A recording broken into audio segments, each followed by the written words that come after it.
Évangile selon Luc, chapitre 14.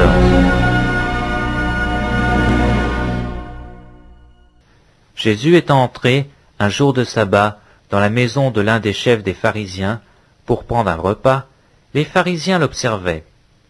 Et voici un homme hydropique était devant lui. Jésus prit la parole et dit aux docteurs de la loi et aux pharisiens, « Est-il permis ou non de faire une guérison le jour du sabbat ?» Ils gardèrent le silence. Alors Jésus avança la main sur cet homme, le guérit et le renvoya. Puis il leur dit, « Lequel de vous, si son fils ou son bœuf tombe dans un puits, ne l'en retira pas aussitôt, le jour du sabbat ?» Et il ne put rien répondre à cela. Il adressa ensuite une parabole aux conviés, en voyant qu'ils choisissaient les premières places, et il leur dit, « Lorsque tu seras invité par quelqu'un à des noces, ne te mets pas à la première place, de peur qu'il n'y ait parmi les invités une personne plus considérable que toi, et que celui qui vous invitait l'un et l'autre ne vienne te dire « Cède la place à cette personne-là ». Tu aurais alors la honte d'aller occuper la dernière place. Mais lorsque tu seras invité, va te mettre à la dernière place, afin que quand celui qui t'a invité viendra, il te dise « Mon ami, monte plus haut ». Alors cela te fera honneur devant tous ceux qui seront à table avec toi. Car quiconque s'élève sera abaissé, et quiconque s'abaisse sera élevé. Il dit aussi à celui qui l'avait invité, « Lorsque tu donnes à dîner ou à souper, n'invite pas tes amis, ni tes frères, ni tes parents, ni tes voisins riches, de peur qu'ils ne t'invitent à leur tour et qu'on ne te rende la pareille. Mais lorsque tu donnes un festin, invite des pauvres, des estropiés, des boiteux, des aveugles. Et tu seras heureux de ce qu'ils ne peuvent pas te rendre la pareille, car elle te sera rendue à la résurrection des justes. » Un de ceux qui étaient à table, après avoir entendu ces paroles, dit à Jésus, « Heureux celui qui prendra son repas dans le royaume de Dieu. » Et Jésus lui répondit, « Un homme donna un grand souper, et il invita beaucoup de gens.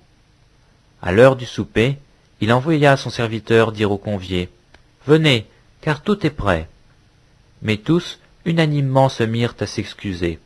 Le premier lui dit, « J'ai acheté un champ, et je suis obligé d'aller le voir. Excuse-moi, je t'en prie. » Un autre dit, « J'ai acheté 5 paires de bœufs, et je vais les essayer.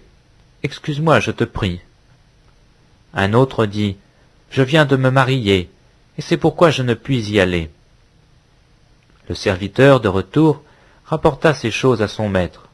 Alors le maître de la maison, irrité, dit à son serviteur, « Va promptement dans les places et dans les rues de la ville, et amène ici les pauvres, les estropiés, les aveugles et les boiteux. » Le serviteur dit, « Maître, ce que tu as ordonné a été fait, et il y a encore de la place. » Et le maître dit au serviteur, « Va dans les chemins et le long des haies, et ceux que tu trouveras, contrains-les d'entrer, afin que ma maison soit remplie. Car je vous dis, aucun de les hommes qui avaient été invités ne goûtera de mon souper. » De grandes foules faisaient route avec Jésus. Il se retourna et leur dit, « Si quelqu'un vient à moi, et s'il ne hait pas son père, sa mère, sa femme, ses enfants, ses frères et ses sœurs, et même sa propre vie, il ne peut être mon disciple. Et quiconque ne porte pas sa croix et ne me suit pas, ne peut être mon disciple. Car lequel de vous, s'il veut bâtir une tour, ne s'assied pas d'abord pour calculer la dépense et voir s'il a de quoi la terminer, de peur qu'après avoir posé les fondements, il ne puisse l'achever, et que tous ceux qui le verront se mettent alors à le railler, en disant « Cet homme a commencé à bâtir, et il n'a pu l'achever. » Ou quel roi, s'il va faire la guerre à un autre roi, ne s'assied d'abord pour examiner s'il peut, avec 10 000 hommes, marcher à la rencontre de celui qui vient l'attaquer avec 20 000. S'il ne le peut, tandis que cet autre roi est encore loin, il lui envoie une ambassade pour demander la paix. Ainsi donc, quiconque d'entre vous ne renonce pas à tout ce qu'il possède ne peut être mon disciple. Le sel est une bonne chose, mais si le sel perd sa saveur, avec quoi l'assaisonnera-t-on? Il n'est bon ni pour la terre, ni pour le fumier, on le jette dehors. Que celui qui a des oreilles pour entendre, entende.